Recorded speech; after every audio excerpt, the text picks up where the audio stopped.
Hi everyone, my name is Anissa Ramadina Putri Aryadi.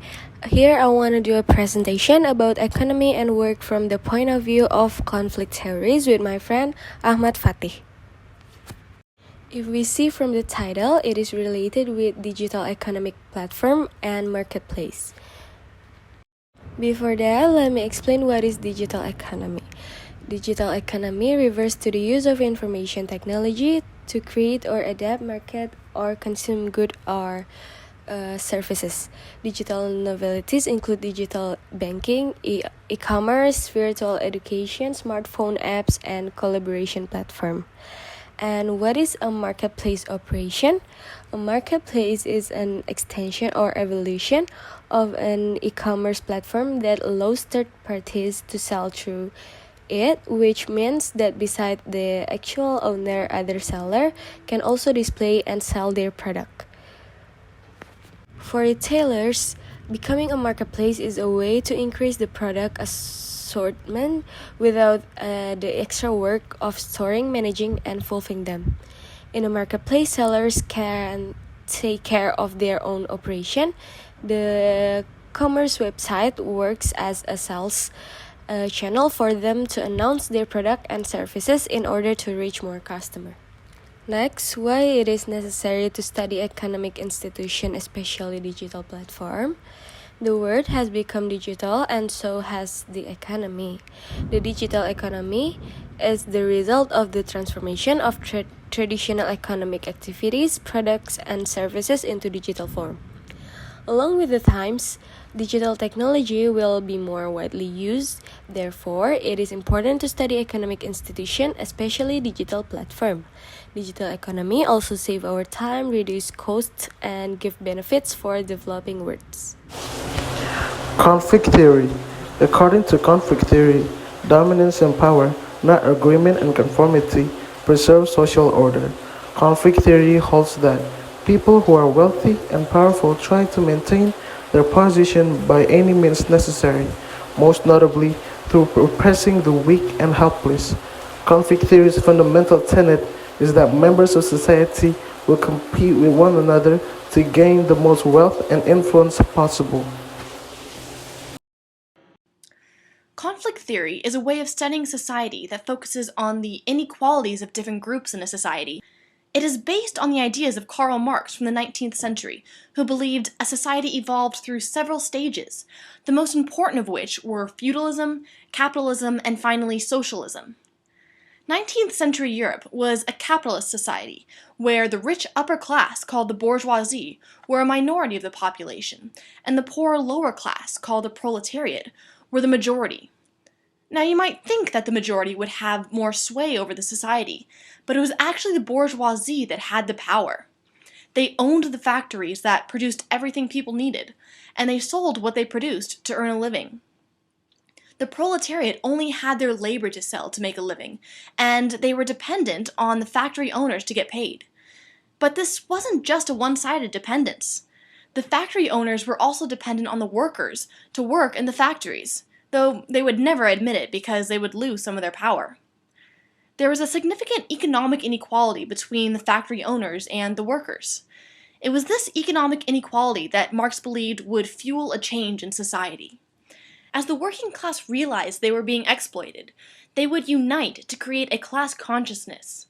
This class consciousness is kind of like getting everyone on the same wavelength so they can be stronger and overthrow the capitalist status quo.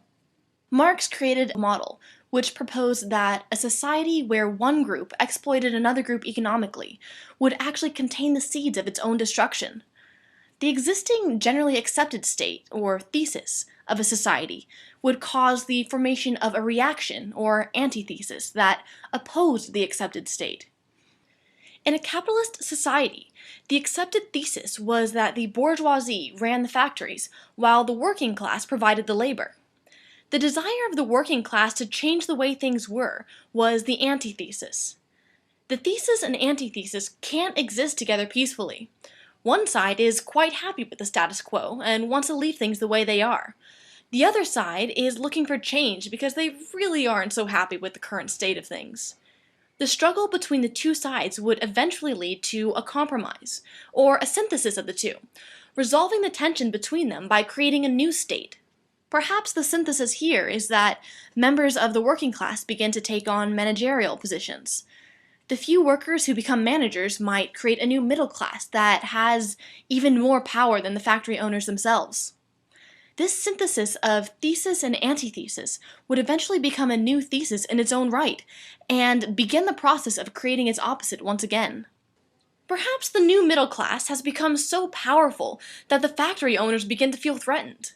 The middle class is quite happy with their newfound status, but the bourgeoisie doesn't want to share. The strong influence of the middle class over everyone else has become the new thesis, and the bourgeoisie wants that to change, creating an antithesis. But maybe the bourgeoisie doesn't feel threatened, and instead, the workers are resentful of their former friends and their new power. Now, the workers want the status quo to change. The antithesis can arise from any source of unrest to oppose the thesis. Even after this struggle is settled, there would eventually be unrest again, and an antithesis would spring from that new source of unrest and tension. The idea of two opposing sides has come up many times through history. W.E.B. Du Bois was very influential in the struggle of African Americans for equal rights, and the women's suffrage movement created tension and eventually changed society. Each of these conflicts between the status quo and its opposition resolved into a new thesis, which just waited for the next source of tension to come along. Conflict theory does a wonderful job of modeling the often drastic changes that occur in a society, but it doesn't take into account the stability that a society can experience, and it doesn't explain how a society is held together, and it really doesn't like the status quo. There is much to be said for the application of conflict theory, and much that it leaves unanswered. All in all, it's another tool in our belt to understand the complexities of the society we live in. Here's the summary of the interview we did. Zaki said, using a digital economic makes it easier for me because everything is simpler. What I need is easier to reach. It's also easier because it can be done anywhere. But on the other hand, digital economic reaching a global audience also increases competition with global brands. Digital economic also have security and privacy issues. Here's the analysis. Digital platform falls into the Industrial Revolution 4.0 because Industry 4.0 is characterized by the advanced digitalization and the integration of industrial manufacturing and logistics processes, and the use of internet and smart objects, machines and products, and merging the physical and the virtual worlds by the adoption of information and communications technology. B.